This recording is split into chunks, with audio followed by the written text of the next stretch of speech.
Good morning, y'all. This is Andrew Bateman with Heart to Worship Ministry Moments, and still in Hebrews, as you'll know if you've been seeing my last posts and things like that. But today I just was thinking about something that's really cool that talks about who the Lord uses. So when we go through Hebrews 11, that's such a powerhouse book because we see those that endured by faith. We see, by faith the walls of Jericho fell and things like this. But we have this perception, this tendency to have this perception, man, all the people in this book are just these hardcore folks. You almost picture like these Rambo type folks that are by their own muscle and by their own strength doing these mighty things for God. They must have just been like this. They must have just been these driven individuals who had these, these characteristics which the Lord used. But we really need to look at first. I mean, think about it first. We see Rahab in there, so we're picturing folks, that would be like Joshua and like these people who are warriors maybe. But we see this harlot from Jericho. What's she doing in here with the patriarchs and these talks of mighty people of faith? She was a harlot. And not only that, but we see her in the lineage of Christ as well. And likewise, we see David, who of course is a little more applicable, being of the house, the root of Jesse, all that. But we know what he did and how much he stumbled. And though he was kind of a mighty man, he was also very much a man of the flesh as far as we all deal with that carnality. And he made some major mistakes, as we know. Yet he's called a man after God's own heart.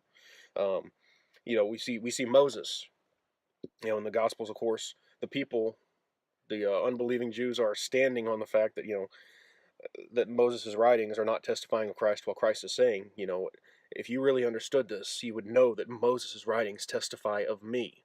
Um, Yet, so sometimes we think of, man, Moses was kind of a powerhouse, but remember how he came to the Lord, right? He said, I'm not eloquent, I can't speak, I can't do this, I can't do this. He came with objection to the Lord, and of course, that's where Aaron came into the picture. But we see what the Lord still did in spite of that. But I love the point in Acts where Simon the Tanner has that vision of all these things, that he considers unclean, and then the Lord says, "Do not consider these things that I've made unclean." And how fitting that just moments after that vision, two Gentiles, these people that were considered unclean and that the Jews weren't to meet with, two Gentiles happen to show up at his gate and say, "Hey, the Lord told us to come to you and to bring you back to the house and to hear what you have to say. Cornelius wants to know what's going on. He's a God-fearing man." And so the Lord equipped him at that very moment to go do that. Now he, on the other hand, unlike David, unlike Moses, he did so, it says, with no objection, because the Lord had just straight up shown him, don't consider these things unclean. Oh, look, two, quote, traditionally unclean things. Don't buy that garbage. Go glorify me, and now my ministry will be magnified to the Gentiles, right? And so I'm just talking about, faith. We think, that these people were people of endurance, like again, that they were born with these characteristics of service to the Lord, and he chose those people based on their characteristics. In a sense, he didn't. What does it say? That the Lord confounds the wisdom of the wise by using the foolish. He confounds the prudent. And he certainly does that by choosing these people like a harlot, right? Not only a harlot to be put into Hebrews 11, but who's in the lineage of our Messiah. And some people would think that's like blasphemy or something, but no, that's what the Lord does. He takes these messed up, jacked up, broken vessels like you and I, and if we will submit and if we'll act in faith and say, "Here am I, Lord," He'll use us and He'll do those things with us. But it was by faith and it was by endurance. Again, Hebrews 10:35, which I've said a lot lately. Therefore, do not cast away your confidence, which has great reward, for you have need of endurance, that when you've done the will of God, you may obtain the prize. So, the promise, actually. Sorry. So that's the whole point. These people that we see and may have a perception of as just being these strong, hardcore people, they didn't initiate like that. We see the Lord work in their lives and transform them. And often, it was the same case with Saul. Saul, encountered the Lord on the Damascus road. He said, go into the city, and then you'll know what to do." So Christ, sometimes the Lord does say, He lets us know, and then we're to go. But often He says, "Go, and then you'll know."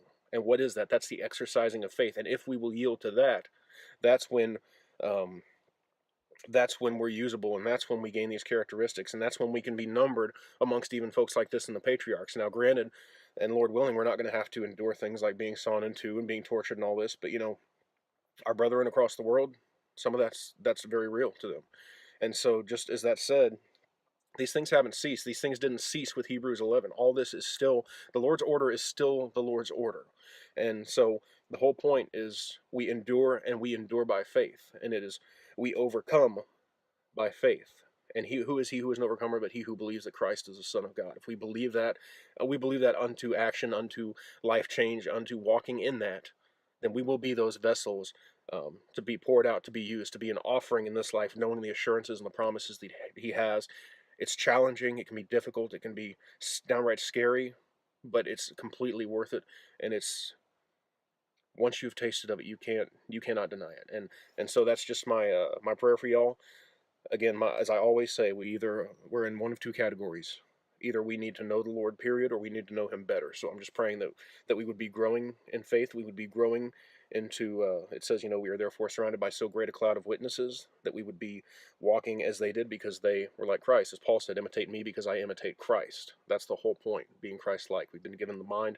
Anyway, that's another topic. But I just wanted to share that with y'all. So.